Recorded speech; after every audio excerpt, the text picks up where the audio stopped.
Hello, I'm Michael Shashoua, Deputy Editor of Sell-Side Technology and Waters Technology. I'm here today with Christen Bremner, Global Head of PORTIA at Thomson Reuters. Today we're going to discuss component outsourcing, a new phenomenon in the financial industry. Christen, thank you for joining us. Thank you.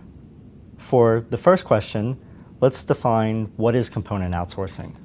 Component outsourcing is essentially a new way of thinking about how to outsource your middle to back office. So if a financial institution has their operations that they need to manage of their business, and historically they would look at outsourcing as an entire process, so take the entire process end to end and outsource that. And today they're thinking more about it as pieces and parts of that process. The process itself is a mix of things that are more simple activities, or sometimes referred to as commoditized activities. And there are other parts that are a little bit more complicated and more associated with the core competencies of the business. And so what they're doing is they're breaking this down and they're saying, what are the things that other firms might do better than us that are sort of more commodity activities versus the things that are associated with how they run their business, what differentiates them from other asset managers, and the things that might be associated with maybe more risk in their business and their operations. Well, how has a reevaluation of middle and back office functions moved the industry toward component outsourcing? Yeah. So, recently there's been this financial crisis in the market, and I think that has driven a lot of folks to think about where they spend their resources, their money, their efforts. And a lot of times outsourcing is associated with a cost evaluation component. So is there a cheaper way to do this? Is there a more efficient way to do this? And I think the crisis that we're in has made many folks take a look at, is component outsourcing a more efficient or more cost-effective way of delivering on the operations that they have to do to run the business? And that has driven, so the crisis itself has driven a lot of activities around taking a look at that. And how does component outsourcing differ from standard outsourcing? So really it's just breaking it down into pieces. So component outsourcing may be, I'll give you an example. So part of running the middle of the back office involves applications and software and technology that needs to be managed to do the work that folks need to do.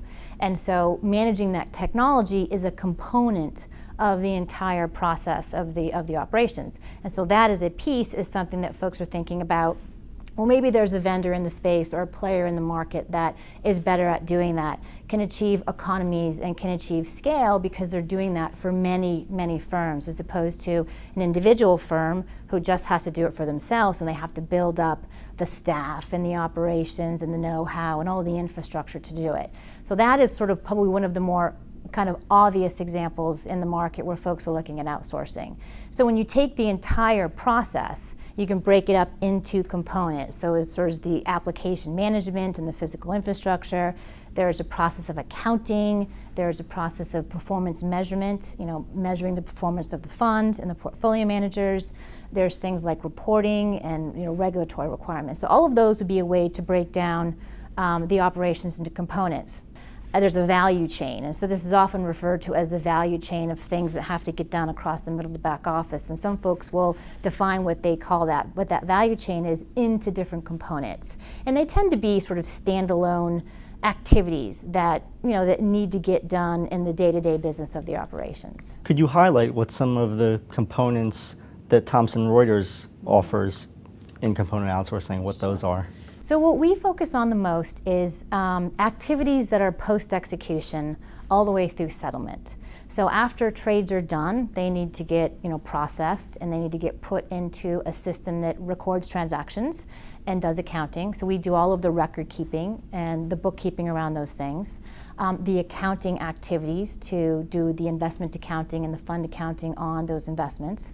Another thing that we do is performance measurement. So how do you measure the performance of the fund? How do you compare that to benchmarks? How do you look at the performance of your portfolio managers and the ones that are making investment decisions? Two other things that we primarily focus on would be client reporting and internal reporting. So monthly, weekly, quarterly report packs, whatever the firm's choice is, need to be delivered to customers. Sometimes those are delivered on paper. More likely today they're delivered through an online mechanism. And so we will do that for folks. And then also the settlement process. So once trades are done, they need to get settled and reconciled with the custodian on record. And so that activity is another area that we focus on. How does PORTIA support some of these accounting components as you were describing? Yeah. So at the core of the PORTIA product, it is an accounting engine, right? So it does all of the transaction record keeping that's necessary in order to do accounting. And so that means for every portfolio that's managed by the firm, you have to record every transaction that happens, buys and sells and cash in and cash out and, corporate actions and any activity that affects the holdings of the portfolio. So we take and we manage all of those transaction activities, we roll it up into positions, and we do the accounting on that. So, and those would be accounting standards around, IFRS or whatever the regulatory region or market that you're in, and the accounting standards that you need to adhere to. Are there certain components in financial industry operations that are more amenable to outsourcing or more popular, as you're finding?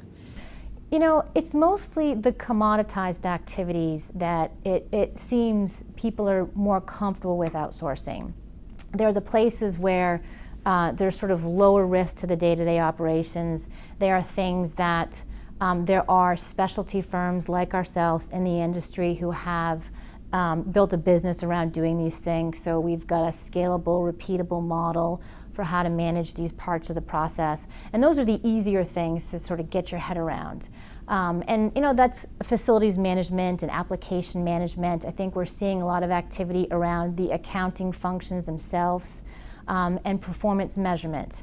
I think the process of generating client reports and reporting in general and reporting information is sort of coming, and we're seeing a lot more interest in that.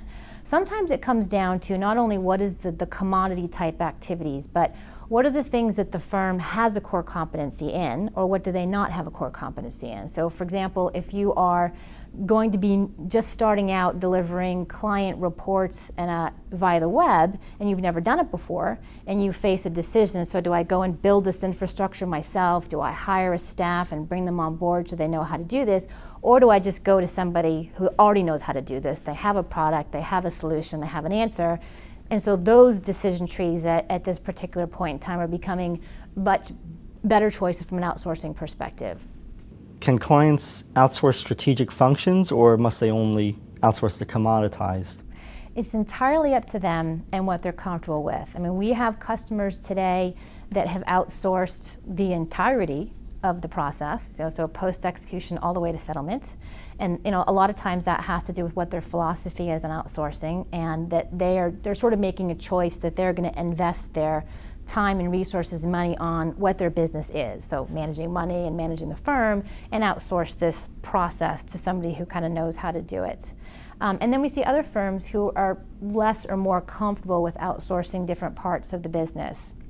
I think it also relates to where they have come from. So if you're a firm and you've invested heavily in a lot of these areas, and you have built a infrastructure and a team and an organization that has a very, very strong capability in doing this, you might be best off keeping that. Or the decision tree for them is very different because they already have that and they view it as an asset. So I think it really just comes down to what are they trying to accomplish with outsourcing? What are their goals, and what's their starting point? In going through that decision tree, what functions or asset management functions are your clients looking to manage? So if an organization is accustomed to managing this process in-house, right, they have full control over it. I think they're entirely accountable for it. They understand where the risks are. They understand how it works every day. As they look to outsource that, they have to be very careful of making sure that they don't lose control of the things that they want to maintain control of, for example. It's important that they make sure that they have a very clear SLA or service level agreement with the firm that they might outsource to.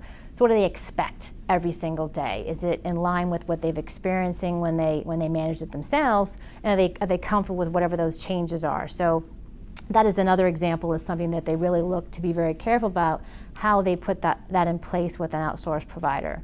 I think another thing that they focus on, is sort of simply what are the kind of contracts in my most basic form that govern the relationship, and how is the partnership formed. I think the relationship between an outsourced provider and the client is incredibly important, because the people become part of the organization. So where we're doing outsourcing for our customers, they will look at our staff that works for them as part of their broader organization. And so that relationship and that partnership becomes very, very critical, because the teams have to work very well together.